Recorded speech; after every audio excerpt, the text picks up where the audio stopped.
Assalamualaikum warahmatullahi wabarakatuh. Hai kawan pajak, kembali lagi di podcast KPP PMA 5 Ceria, cerdas, berintegritas, senantiasa teratas. Nah, gimana kabarnya kawan pajak semuanya yang ada di sana di depan layar ya? Nah, kita kembali nih di Kembali lagi ya. podcast di YouTube ya, KPP PMA 5 ya. Kawan pajak, kita akan membahas materi yang sangat menarik nih, ya. dan sangat up to date ya tentunya ya kawan pajak ya. Kita akan membahas tentang mekanisme pembuatan faktur dan seluk-beluk Ya. tentang faktur ya kawan pajak ya, yang akan kita bahas secara komprehensif di podcast PMA 5 ini. Jadi pengen tahu info lengkapnya? Stay tune kawan pajak. Nah, pada kali ini nih kita akan membicarakan tema yang sangat menarik ya kawan pajak ya. Ada tata cara atau mekanisme pembuatan faktur pajak sesuai dengan Per 11 tahun 2025. Di sebelah saya sudah hadir narasumber yang pertama ya kawan pajak ya. Nanti akan ada narasumber yang kedua ya kawan pajak. Narasumber yang pertama namanya Mas Hendra Marantika. Disapa dulu kawan pajaknya Mas Hendra. Halo kawan pajak. Nah, gimana kabarnya Mas Hendra siang ini? Alhamdulillah baik Mas Revi. Baik ya. Siap ya pastinya ya memberikan Insyaallah, info kepada siap. wajib pajak ya. Oke, kawan pajak. Saya punya quotes nih kawan pajak untuk mengawali Instagram live kita pada siang hari ini.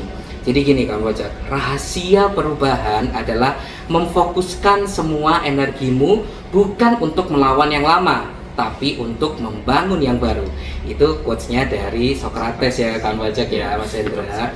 Begitu juga dengan perpajakan di Indonesia kawan pajak yang senantiasa dinamis dalam menjawab tantangan modernisasi.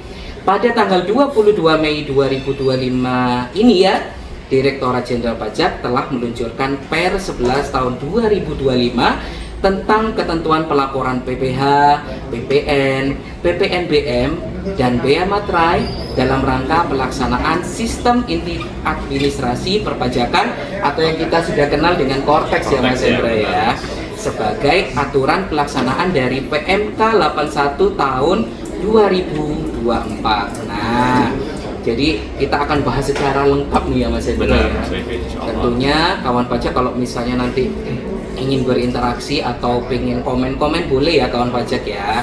Jadi langsung aja nih Mas Hendra, kita akan bahas tentang ketentuan umum apa sih faktur pajak itu sesuai dengan pasal 30 nih tentunya yang Baik. ada di Per 11-nya. Baik kawan pajak sekalian, terima kasih Mas Revi Iya, ya siap. atas arahannya tadi ya. Jadi begini kawan pajak ya, faktur pajak ini adalah bukti pungutan PKP ya atau pengusaha kena pajak atas penyerahan barang kena pajak ataupun jasa kena pajak. Itu dari tadi apa itu dimaksud dengan faktur pajak. Iya, Mas Revi. betul, Nah, betul. faktur pajak ini harus memenuhi dua syarat ya, yaitu apa aja harus itu? memenuhi syarat formal dan material untuk Mas Revi. Oke, siap.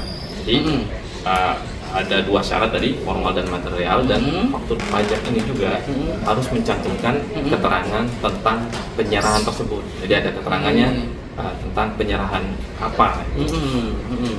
Faktur pajak ini juga ini berbentuk dokumen elektronik sekarang. Jadi nggak ada yang namanya Nggak ada manual yang lagi namanya ya. manual, betul sekali Mas Revi. Semua serba elektronik. Ya, di zaman sekarang ini semuanya sudah elektronik. Oke. Nah, PKP itu dapat melakukan pembetulan Oke. atau penggantian bahkan pembatalan faktur pajak seperti itu Mas Revi. Jadi apabila ada kesalahan pengisian itu bisa dilakukan pembetulan atau pembatalan seperti itu. Nah, selanjutnya PKP itu yang melakukan penyerahan BKP dan atau JKP kepada end user. Dalam hal ini maksud end user ialah konsumen akhir itu dapat membuat faktur pajak tanpa mencantumkan keterangan mengenai identitas pembeli serta nama dan tanda tangan penjualnya seperti itu.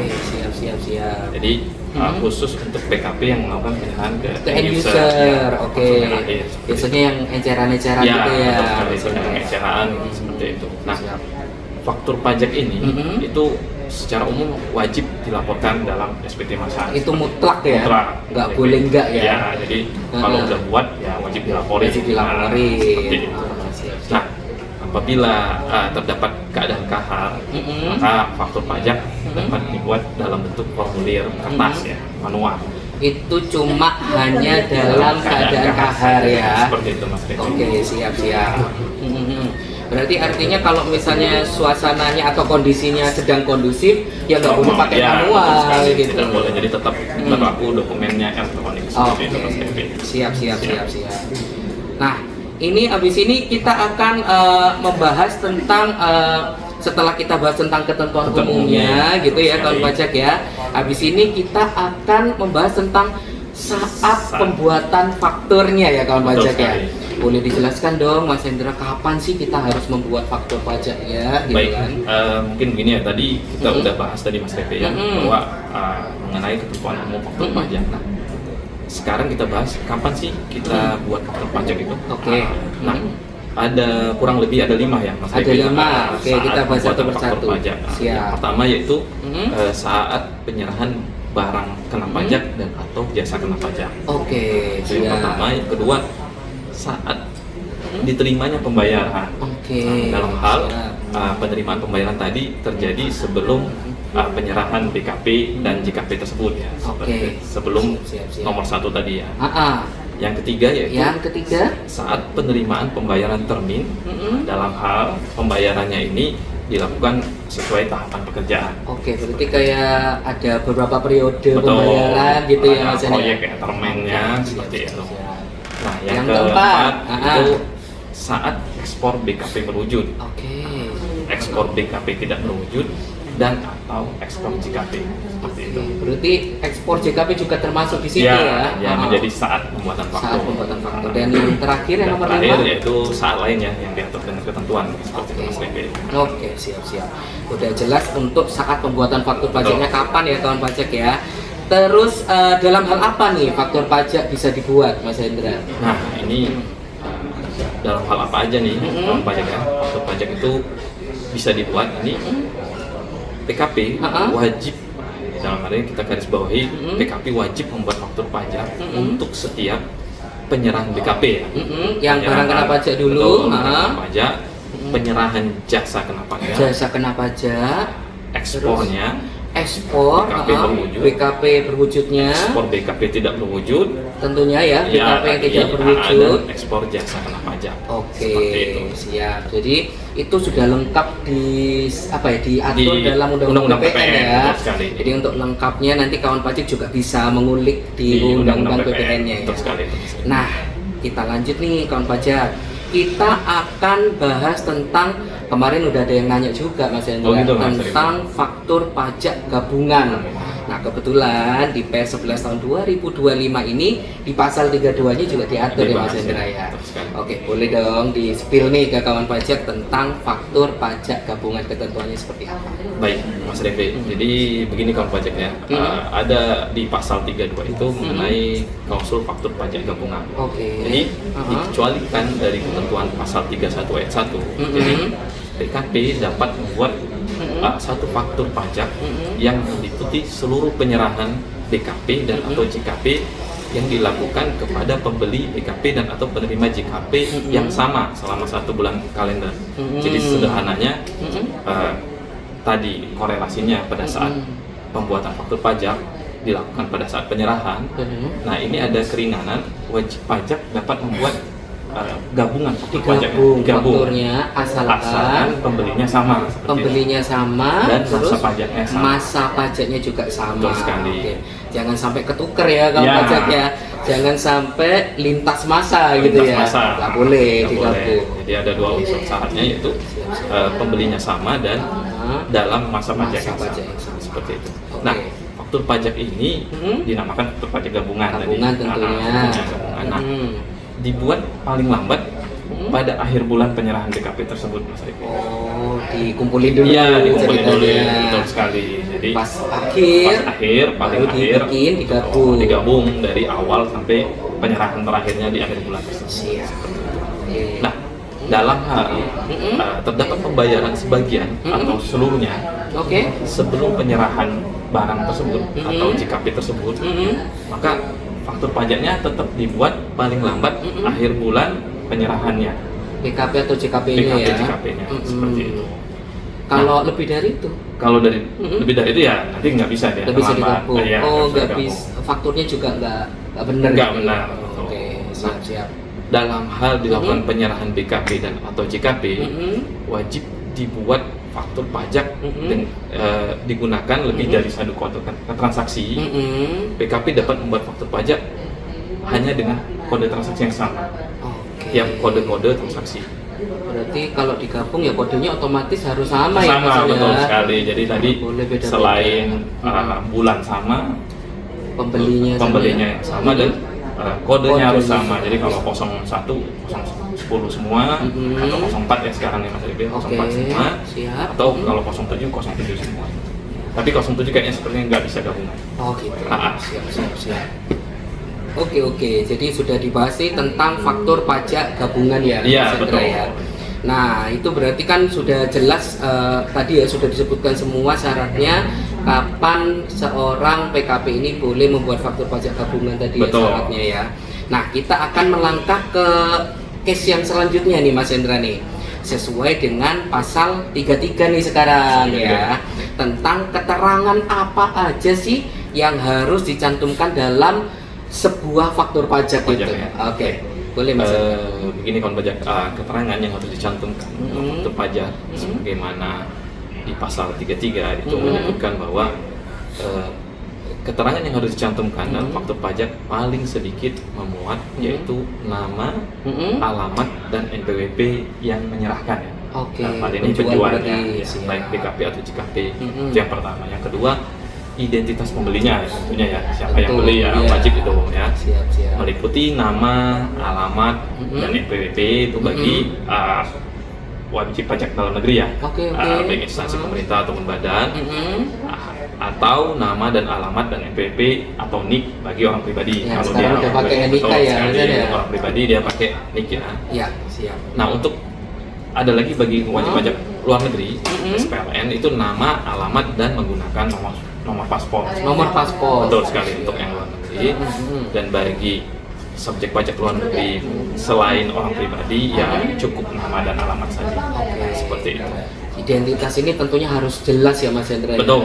Nggak boleh disingkat atau gimana gitu, harus sama persis gitu ya. Supaya nanti sistemnya udah langsung membaca gitu kan, langsung tersinkron, keterangannya harus benar. Karena kalau ada nama atau alamatnya yang nggak sesuai, pastinya sistem nggak akan nerima ya Mas Hendra ya. Dan tentunya fakturnya juga tidak akan berhasil terbuat gitu ya. Oke, bisa dilanjut Mas Hendra? Dilanjut, berarti paling sedikit tadi ya udah 2 tadi ya, nama dan alamat penjual, identitas pembeli, yang ketiga yaitu jenis barang yang akan dijual atau nilainya, barang yang penggantian dan diskonnya seperti itu. Jenis barangnya juga, harganya seperti itu. Selanjutnya yaitu PPN-nya dan atau nilai yang dipungut seperti itu. Yang kelima yaitu kode nomor dan tanggal pembuatan faktur pajak ya, pastinya itu ya, kode nomor seri dan tanggal pembuatan faktur pajak ini secara sistem ya harusnya ya sudah ada. Selanjutnya yaitu nama dan tanda tangan yang berhak menandatangani faktur tersebut. Seperti itu Mas ya. Jadi sedikit flashback nih ya Mas Hendra ya. Kalau dulu sebelum Kortek kode nomor seri fakturnya harus minta dulu ke KPP gitu ya. Tapi sejak berlakunya Kortek di tahun 2025 masa Januari ya. Nah, itu kode fakturnya atau kode nomor seri fakturnya udah otomatis tercreate ya Mas Hendra ya. Jadi kawan pajak udah nggak perlu minta-minta lagi kalau menggunakan Kortek. Nggak kehabisan nomor ya. Nggak kehabisan nomor gitu ya. Nggak bingung loh, ini kenapa kok nggak bisa buat tapi ternyata kode nomor seri fakturnya habis gitu kan. Makanya di Kortek itu kelebihannya itu ya Mas Hendra ya. Oke kan baca, kita lanjut ke case berikutnya ya. Nah, jadi ini ada tentang bisa lebih di breakdown lagi nggak Mas Hendra tentang keterangan dan identitas dalam faktur pajaknya Mas Hendra? Baik Mas Ribet. Jadi tadi udah kita bahas ya keterangan identitas dalam faktur ya, seperti itu. Nah, ini terkait nama, alamat dan NPWP yang menyerahkan BKP atau JKP itu wajib diisi sesuai dengan nama, alamat dan NPWP tempat pengukuhan PKP-nya. Jadi siap. harus dengan lokasi tempat pengukuhan PKP-nya ya, Oke. bukan dengan menggunakan alamat lain seperti itu yang Mm-mm. terdaftar di DJP tentunya. Nah, selanjutnya yang kedua yaitu ketentuan lainnya selain nama, alamat dan NPWP bagi PKP toko retail dalam hal ini dalam faktur pajaknya wajib dicantumkan juga keterangan berupa alamat tempat kegiatan usahanya ya yang digunakan oleh PKP retail tersebut Oke. untuk menyerahkan BKP-nya kepada turis asing yang memberitahukan dan menunjukkan paspor luar negeri kepada PKP toko retail. Jadi ini konteksnya kalau nanti mungkin alamat PKP-nya berbeda dengan alamat toko retailnya. Oke. Maka khusus untuk PKP toko retail dia mencantumkan alamat penyerahannya. Alamat tempat penyerahannya Betul. berarti ya. Oke, siap. Yang bisa jadi tidak sama dengan alamat PKP-nya. Pas waktu daftar di sistem ya Betul Mas Hendra sekali, ya. Mas Revi. Nah, selain itu bagi PKP selain toko retail dalam faktur pajaknya ini dapat dicantumkan juga keterangan berupa alamat kegiatan usahanya. Jadi perbedaannya khusus PKP toko retail tadi alamatnya wajib mencantumkan alamat tempat penyerahannya. Tapi untuk PKP Kalau selain toko yang retail selain toko retail itu opsional. opsional. Betul sekali. Jadi dapat mencantumkan alamat tempat kegiatan usahanya atau boleh juga mencantumkan alamat PKP pusatnya. PKP pusatnya. Seperti itu. Oke. Jadi jelas ya, jangan sampai salah pilih gitu Betul ya. sekali. Untuk mencantumkan keterangan-keterangan seperti itu ya. Keterangan tambahan. Detail-detail kecil tapi yang sangat berpengaruh dalam faktur Betul, pajak betul itu sekali. ya, Mas Hendra ya. Oke, bisa dilanjut lagi Mas Baik, Hendra? tadi selain itu identitas pembeli atau penerima PKP atau JKP meliputi nama, alamat, NPWP, NIK, dan nomor paspor. Oke. Itu harus sesuai dengan keadaan yang sebenarnya atau sesungguhnya ya. Jadi nggak boleh dikarang-karang. nggak boleh dikarang-karang atau numpang nama orang Iya, ya, NIK-nya biar nggak itu ketahuan gitu pidana banget ya. Betul sekali, itu udah manipulasi keuangan. Iya, benar. Baik, selanjutnya Mas Revi ya, bagi subjek pajak luar negeri, nama dan alamatnya dapat diisi sesuai dengan nama dan alamat pembeli PKP atau penerima JKP. Jadi bisa diisi ini karena khusus pembeli dari Luar negeri. Nah, Betul. dalam hal nama dan atau alamatnya berbeda dengan alamat sebenarnya atau sesungguhnya, maka atau alamatnya itu belum dicatat di DJP, belum diadministrasikan dalam sistem administrasi DJP, maka si wajib pajak ini harus mengajukan permohonan perubahan data ya. Harus diupdate berarti. Harus diupdate agar nama dan atau alamat sesungguhnya itu benar ya, sesuai dengan keadaan sebenarnya. Seperti Sesuai itu. kondisi sebenarnya gitu ya, Mas Hen. Oke, jadi perubahannya pasti lewat Kortek Lewat bisa, Kortek. lewat TPT Atau- ke KPP bisa juga Betul sekali, gitu bisa ya. diajukan lewat Oke, Kortek. jangan sampai data-datanya yang dulunya masih alamatnya di sini, ternyata alamatnya sekarang sudah update, belum terkini ya. Iya, belum Betul sekali. diupdate ke sistem kita. Makanya itu sangat penting banget ya Mas Hendra ya. Ya, akan berpengaruh ke sah atau tidaknya faktor tersebut ya. Nanti. Oke, jadi kita akan bahas nih tentang alamat-alamat itu ya Mas Hendra. Baik. Boleh disebutkan juga apa sih kriteria-kriteria keterangan alamat dalam faktur pajak itu Mas Hendra? Baik, Mas Revi.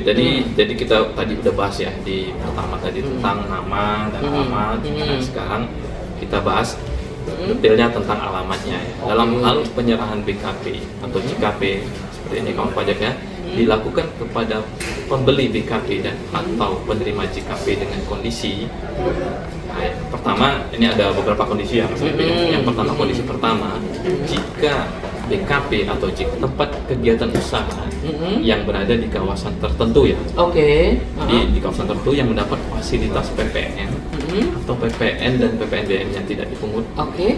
yang berbeda dengan tempat tinggal atau kedudukan pembeli. Oke. Yang kedua yaitu penyerahan BKP dan atau JKP tersebut merupakan penyerahan yang mendapat fasilitas PPN atau PPN dan PPNBM tidak dipungut. Maka Alamatnya gimana? alamat wajib diisi dengan alamat tempat kegiatan usaha yang menerima dan atau JKP-nya, penerima BKP dan atau JKP-nya seperti Ya. itu. Wajib diisi tentang alamat tempat kegiatan usaha Jadi yang menerima jasa. agak bingung ya tadi ya Mm-mm. penjelasannya. Jadi sederhananya Mm-mm. apabila kita melakukan penyerahan dalam hal ini konteksnya mendapat fasilitas PPN tidak dipungut dan diserahkan ke kawasan berikat atau kawasan bebas nih misalnya Mas Rifki, tetapi itu bukan merupakan alamat PKP pusatnya. Oh. Jadi bisa jadi alamat PKP pusatnya dia berada di bukan kawasan berikat. Oke, misalnya bukan di kawasan berikat, Alam Pusatnya. barangnya diserahkan ke kawasan berikat.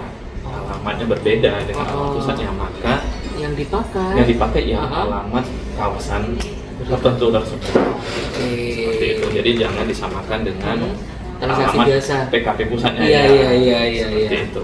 Oke. Terus Mas Hendra? Selanjutnya apabila dia tidak tidak mendapat fasilitas PPN tidak dipungut, maka boleh menggunakan sifatnya opsional, bisa menggunakan alamat PKP pusat atau menggunakan alamat tempat kegiatan usaha. Seperti itu. Siap. Berarti harus dibedakan juga ya yang mendapatkan cap fasilitas Betul. apa yang tidak gitu ya. Betul sekali Mas Rifki. Nah, di situ kita udah bahas nih kawan pajak untuk tentang ketentuan alamat nih berarti ya di faktur pajak ya. Nah, kita akan bahas case yang selanjutnya ya kawan pajak ya. Nah, ini ada contoh nih Mas Hendra. Iya, oke. Kita akan bahas secara detailnya dengan contoh supaya kawan pajaknya lebih komprehensif lagi. Tadi ya penjelasannya tadi ya. Iya, boleh Mas Hendra diulang lagi. Nah, baik nih, misalnya kawan pajak sekalian ya kita contohkannya. Misalnya ada penyerahan barang kena pajak nih kepada PTG. PTG ini misalnya bertempat kedudukan di Jalan Kalibata nih misalnya. Dekat-dekat sini. Ya, misalnya. Oke, Nah, siap. Dia terdaftarnya di KPP PMA 5 nih misalnya ya. Siap. Dengan nomor NPWP misalnya 123456 ya. Oke, siap. Ternyata PTG ini selain alamat pusatnya di Kalibata, dia mempunyai tempat kegiatan usaha juga, yaitu berada di kawasan berikat tadi yang saya sampaikan. Sehingga atas penyerahannya dia mendapat fasilitas PPN tidak dipungut. Oke, tentunya karena sudah masuk itu ya. Ya, kawasan berikat. Nah, tempat kegiatan usaha PTG ini itu beralamat di, misalnya saya contohkan di Semarang nih, misalnya. Nggak di Jakarta Nggak berarti. di Jakarta nih, Oke, jauh ya siap. di Semarang. Misalnya dengan NIK-nya, udah ada NIK-nya tentunya ini ya, kawan pajak sekalian ya, dengan 1234001 nih misalnya ujungnya. Nah, dalam hal terdapat penyerahan BKP, maka BKP tersebut dikirimkan ternyata ke alamat tempat kegiatan usaha PTG yang mendapat fasilitas tadi. Ini yang di Semarang. Yang di Semarang, sehingga mendapat fasilitas PPN tidak dipungut. Maka PT yang melakukan penyerahan tadi wajib mencantumkan alamat tempat kegiatan usaha sesuai dengan alamat Semarang tadi. Walaupun NPWP-nya menggunakan NPWP pusat. Jadi pada waktu pembuatan fakturnya nanti dipilih NPWP pusat dengan alamatnya menggunakan alamat Semarang. Seperti itu. Siap. Udah jelas ya jadinya ya kawan pajak ya, kalau udah di breakdown kayak gini insya Allah nanti kawan pajak juga akan mengikuti ketentuan yang benarnya seperti apa. Betul, seperti kayak itu. gitu. Oke, case selanjutnya nih Mas Hendra yang bisa dijelaskan ke kawan pajak tentang kawasan tertentu. Nah, boleh dong dikasih tahu sampai sejauh mana sih kawasan tertentu itu artinya atau yang mendapatkan fasilitasnya seperti apa? Baik, Mas Rebe, kawan pajak sekalian. Jadi kawasan tertentu di sini ya, yang kita udah sebut tadi di atas ya, kita contohkan yaitu kawasan yang mendapat fasilitas PPN atau PPN dan PPN DOM tidak dipungut.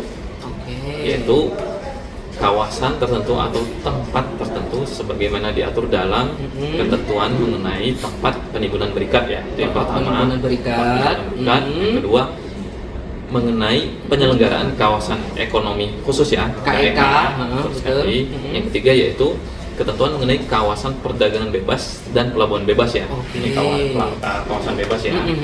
Yang keempat yaitu ketentuan lain yang mengatur mengenai kegiatan di kawasan tertentu di dalam daerah pelabuhan yang mendapat fasilitas PPN atau PPN dan PPNBM tidak dipungut. seperti itu. Mas. Oke, jadi itu tentang Kawasan tertentu ya. kawasan tertentu Betul, tadi ya. apa aja ya. Apa saja. Seperti Itu nanti sudah ada PMK-PMK-nya PMK juga ya pasti sendirinya ya. yang mengatur. Nah, yang kebetulan kita tidak bahas secara detailnya di sini Betul. sekarang. Nah, itu cuma cakupan secara keseluruhannya tentang kawasan tertentu. Wah, menarik sekali ya Mas Iya, Hendra ya, Mas. tentang faktur ini memang aturannya sangat rigid sekali ya. Karena apa? Kalau faktur itu tidak dibuatnya dengan benar, otomatis dianggap sebagai faktur yang tidak sah gitu. Betul, ya. tidak lengkap. Artinya tidak lengkap gitu ya, dan nantinya nggak bisa diakuin dong di Betul laporan. sekali. Oke, nah itu tadi sesinya Mas Hendra cukup sampai di sini Mas Hendra ya. Baik, Mas Jadi Reni. terima kasih atas sharing sessionnya di sesi pertama ini ya Mas Hendra ya. Nah, kita sambil akan memanggil narasumber yang kedua. Terima kasih Mas Hendra. Terima kasih, Mas Reni. Dadah dulu Dadah, kawan Kawan Pajak. pajak. Siap.